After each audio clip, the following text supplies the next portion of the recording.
Bonjour et bienvenue sur Blogi. Aujourd'hui on va pas parler d'un netbook, on va parler d'une tablette. Une tablette un petit peu particulière puisqu'il s'agit d'une tablette Eken M001 dont j'ai déjà parlé. Elle est particulière parce que j'ai réussi à l'acheter pour vraiment pas cher, je l'ai acheté 49 € sur eBay. C'est une tablette Android qui vient donc de Hong Kong, je l'ai payé pas cher et malgré tout je regrette mon achat.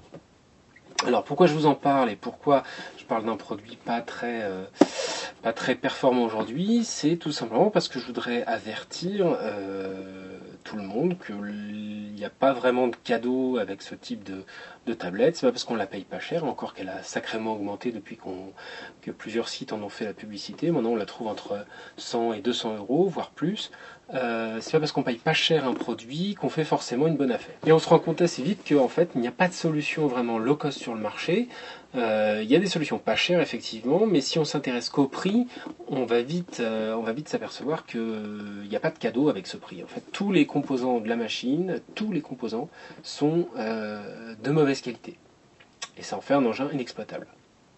Alors dans la boîte, je vais pas vous faire le déballage, dans la boîte on a un petit manuel en anglais et en chinois, c'est normal, je l'ai acheté à Hong Kong, donc on n'a pas de manuel en français.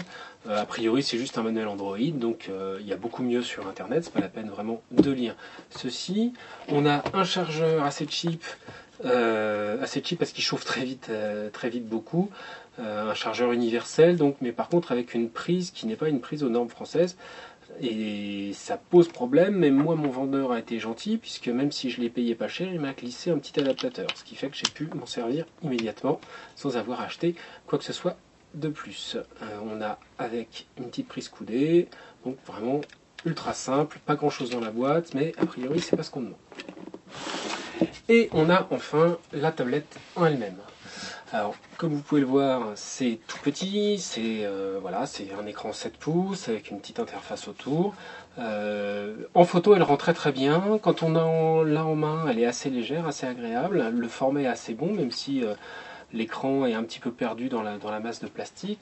En fait, le problème vient de l'ensemble et de la qualité de l'ensemble des composants de la machine. En fait, il n'y a rien de bien. Voilà, on va résumer ça comme ça, il n'y a rien de bien. Le plastique, c'est vraiment du gros plastique cheap, entrée de gamme, tout ce qui est de plus salissant et tout ce qui est de plus cassant, c'est-à-dire que le plastique derrière est vraiment cassant. Le plastique en façade est brillant, il prend vraiment très vite les traces de doigts et il est tout aussi cheap. L'assemblage, on ne peut pas faire plus simple et plus économique, on va dire, pour le fabricant. On a deux petites vis ici et ici, c'est tout. Ce qui fait qu'en fin de compte, la partie supérieure de la tablette est enfoncée dans la partie inférieure, puis assemblée ici. Ça fait qu'en cas de choc, la partie de ce côté-ci n'est pas du tout protégée, elle n'est pas resserrée. Et elle se déboîte. En fait, quand j'ai fait tomber la tablette, ça m'est arrivé, donc a priori, il n'y a rien qui casse à l'intérieur, c'est pas très grave. Par contre, la tablette s'est complètement déboîtée. Donc c'est pas très sécure pour l'ensemble des composants. Donc dans la conception de la machine, c'est une conception qui a été faite pour être la plus économique possible. Après, on comprend pourquoi ils acceptent de la vendre quand même à 49 €. On en trouve plein à 1 € sans prix de réserve sur eBay. Et je pense que les vendeurs jouent le jeu parce que ça leur fait une bonne pub, mais ça monte assez vite, assez cher. C'est-à-dire que quand on se retrouve à avoir acheté ça à 180 ou 200 €, je pense qu'on est vraiment assez triste quand on la reçoit. Alors ça continue avec des boutons. On va l'allumer. Ça continue donc avec des boutons qui sont ici, qui sont des boutons très typiques de ce type de matériel-là. Ces boutons très cheap avec un bruit désagréable et surtout qui ne sont pas pris en compte systématiquement. C'est-à-dire qu'on peut cliquer, ça fait beaucoup de bruit, c'est souvent très vite énervant. C'est-à-dire que si on utilise la tablette en regardant la télé avec sa famille autour de soi, on se fait vite rappeler à l'ordre. Ça fait vraiment beaucoup de bruit. Et surtout, il faut souvent appuyer plusieurs fois pour que l'ordre soit pris en compte. Donc c'est assez typique de ce type de fabricant-là. C'est-à-dire que c'est du gros plastique avec un interrupteur derrière assez grossier, c'est pas vraiment de la qualité, et du coup on a à mon avis une durée de vie de ce type de bouton qui va être assez courte. Avec ça, on a une batterie qui est à l'intérieur de la machine qu'on ne voit pas, qui chauffe assez rapidement, c'est-à-dire qu'on la sent très rapidement chauffer derrière l'engin. Un écran, donc un écran 7 pouces qui fait du 800 par 600, qui est tactile évidemment, et qui a un écran tactile résistif brillant. Alors, aucune gestion d'anti-reflet, c'est-à-dire qu'on a très très vite un écran qui est quasiment invisible, caché derrière les reflets. Donc on est obligé de jongler avec la lumière ambiante pour arriver à voir quelque chose. Le tactile est, comment dire ça en étant poli, immonde. La gestion de l'écran tactile est immonde, ce qui fait qu'on ne prend aucun plaisir à manipuler l'engin. Et je crois que ça c'est le principal défaut de cette machine. On ne prend aucun plaisir à manipuler cet engin. Ça veut dire que certains coins de l'appareil sont quasiment insensibles aux manipulations tactiles. On est obligé en fait, je me suis rendu compte que je m'obligeais en voulant m'en servir à passer en mode portrait ou mode paysage afin de pouvoir cliquer sur l'interface qui s'adaptait ainsi, changer d'endroit pour pouvoir l'utiliser. Donc c'est vraiment, l'accéléromètre c'est un des seuls trucs qui fonctionne bien sur cette machine, donc on peut changer assez facilement l'orientation de l'écran, mais l'écran lui-même il est catastrophique. C'est-à-dire, il y a des moments il n'y a pas de règle. Il y a des moments où une simple pression va suffire à lancer un programme, et d'autres moments où il va falloir appuyer comme un sourd pour arriver à se faire comprendre. Ce qui fait que toutes les opérations les plus courantes, comme rentrer une adresse internet dans la machine, ou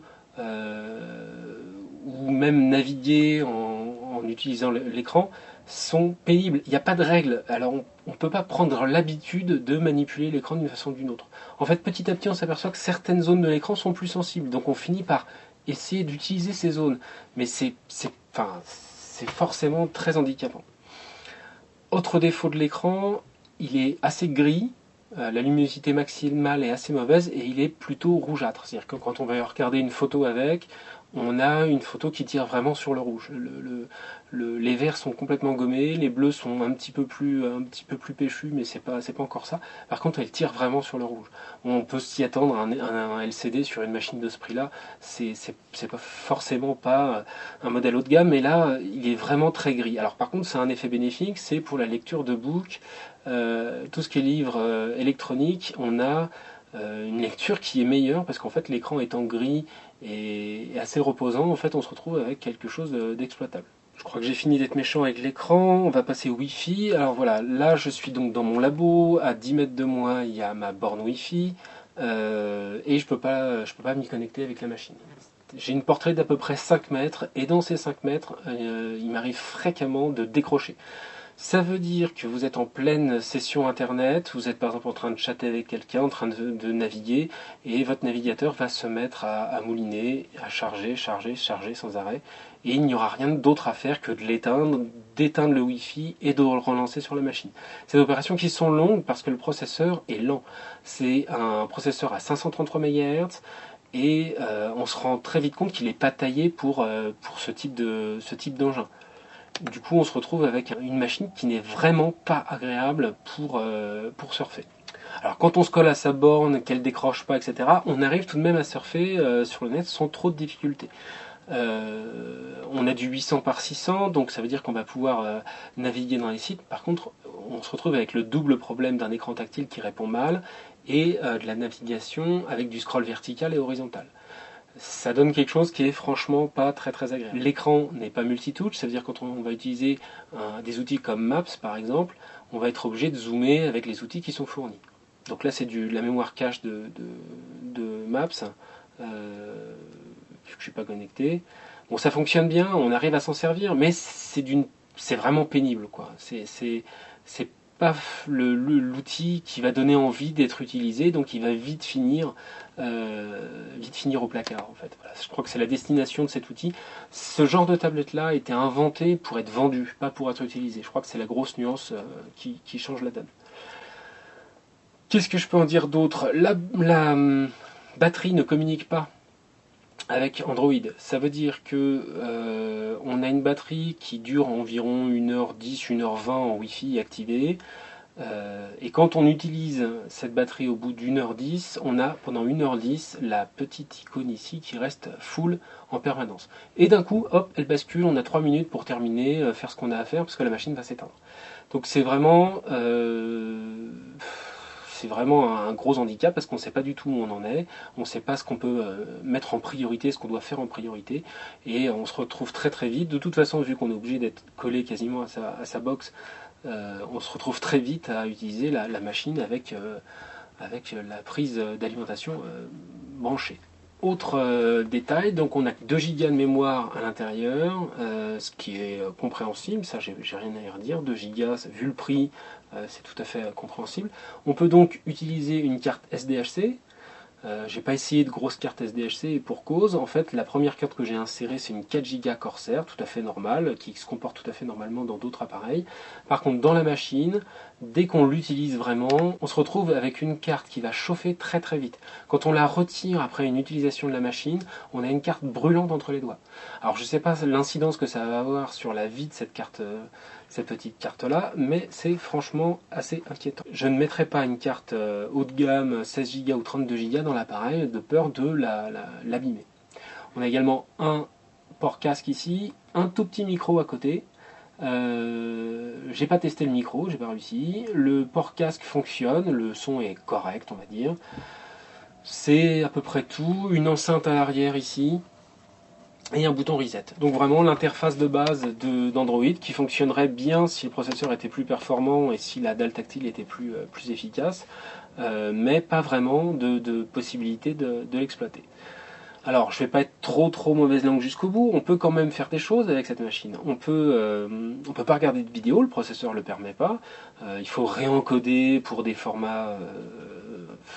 il faudrait réencoder chaque vidéo pour l'adapter typiquement à cet appareil-là, ce qui est vraiment pas possible parce que les conditions de toute façon avec cet écran-là sont trop mauvaises.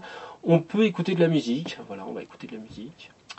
Un MP3 passe sans problème. Avec le casque, parce que l'enceinte mono à l'arrière est vraiment pas assez bonne.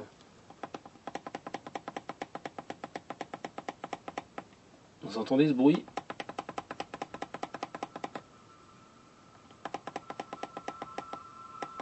Voilà. Le requiem de forêt, très beau.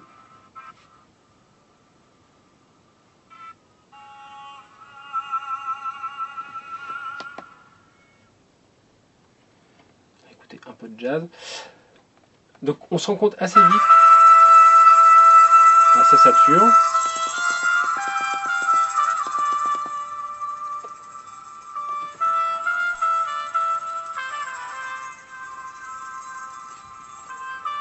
Donc à la rigueur, on va pouvoir se servir d'une machine de ce genre-là pour écouter de la musique en branchant la prise jack sur une chaîne hi-fi. On peut dire que ça peut avoir du sens. Maintenant, ça veut dire manipuler une carte SDHC en ayant la crainte de la perdre, vu comme elle chauffe, et avec une interface qui ne sera pas forcément très... là, elle répond bien, mais cette partie du centre répond assez bien en fait, mais ça ne sera pas forcément ce qu'il y a de plus agréable à utiliser. Il vaut mieux utiliser un baladeur MP3 pour ce type de résultat, c'est pas plus mal. On peut regarder des photos. Donc là j'ai fait une petite sélection de photos. Alors le problème c'est que des photos haute qualité, là c'est des photos redimensionnées pour le blog qui viennent d'un test. Des photos plus haute qualité que vous pourriez faire par exemple avec un appareil photo numérique avec plusieurs mégapixels, vont mettre un temps fou à s'afficher. Il faudrait à la rigueur recompresser chaque photo et les adapter pour arriver à les exploiter correctement. On va pouvoir essayer de zoomer dans l'appareil. Voilà, donc là on a encore un aperçu. On n'a pas fait le calcul de la photo, hein. Elle est encore en aperçu, elle est toute... Voilà, là elle vient de finir le calcul d'une photo. C'est une photo qui fait moins d'1 méga. Et il faut tout ce temps-là au processeur pour lui permettre de l'afficher correctement. Donc c'est encore une fois, c'est possible, mais c'est pas forcément une expérience qui sera géniale. On se lasse très très vite de cette manipulation un petit peu désagréable. Le truc qui est sympa avec la tablette, je crois que c'est ça qu'elle va finir par devenir, c'est un lecteur de book. Alors, Ça veut dire qu'il faut charger des fichiers compatibles. On n'a pas accès à l'Android Market, mais on a accès à des markets alternatives, donc on peut télécharger des lecteurs de book. Et par défaut, on peut lire les PDF. Alors là, j'ai téléchargé un PDF, un livre de Lovecraft.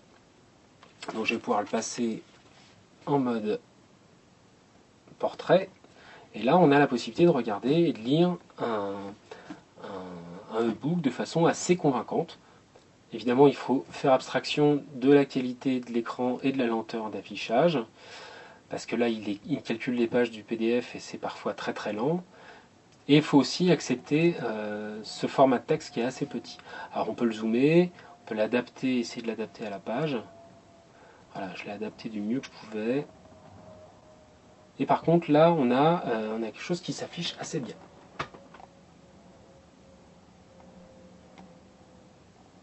Alors, vu que l'écran est assez grisâtre, ça donne quelque chose qui est assez sympa à lire. On va pouvoir s'en servir vraiment et avoir une visibilité, on va dire, correcte. Pour 49 €, là, je suis assez content. J'ai une liseuse qui est correcte. Maintenant, au final, je sais déjà pertinemment que je m'en servirai pas, parce que c'est pas l'interface, la lenteur d'affichage des pages, etc. Autant avoir une liseuse qui sera plus agréable, qui sera aussi lente avec du papier numérique, mais qui sera plus agréable à utiliser. Donc voilà, on a un engin avec plein de défauts, des défauts qui sont vraiment très très handicapants pour ce type de machine. On se rend très vite compte qu'on n'a pas acheté une tablette Android avec tout ce qu'on peut imaginer pouvoir faire avec Android, même si on peut télécharger. Là, j'ai téléchargé Opera Mini, Dolphin Browser, donc vraiment, on peut faire pas mal de choses. Utiliser Maps aussi, c'est assez agréable, c'est assez sympa sur la tablette, mais on ne va pas pouvoir exploiter ce type d'engin au quotidien avec plaisir. Donc c'est vraiment un engin qui va servir de façon peut-être vous allez vous en servir pour son côté gadget pendant quelques jours et il va vite finir aux oubliettes. En fait, on se rend compte qu'on a acheté non pas une tablette, mais plus un espèce de 4 photos numériques évoluées avec des fonctionnalités supplémentaires. On va pouvoir faire du chat, on va pouvoir surfer, on va pouvoir envoyer, recevoir des tweets, etc. avec plus ou moins de bonheur. Je me vois mal écrire vraiment un mail avec ce type de clavier-là. Pas tant à cause du clavier, le format est assez bon, à deux doigts on peut s'en servir, mais les touches réagissent un peu comme bon leur semble. On peut pas taper vite avec ce clavier, quoi. C'est juste pas possible.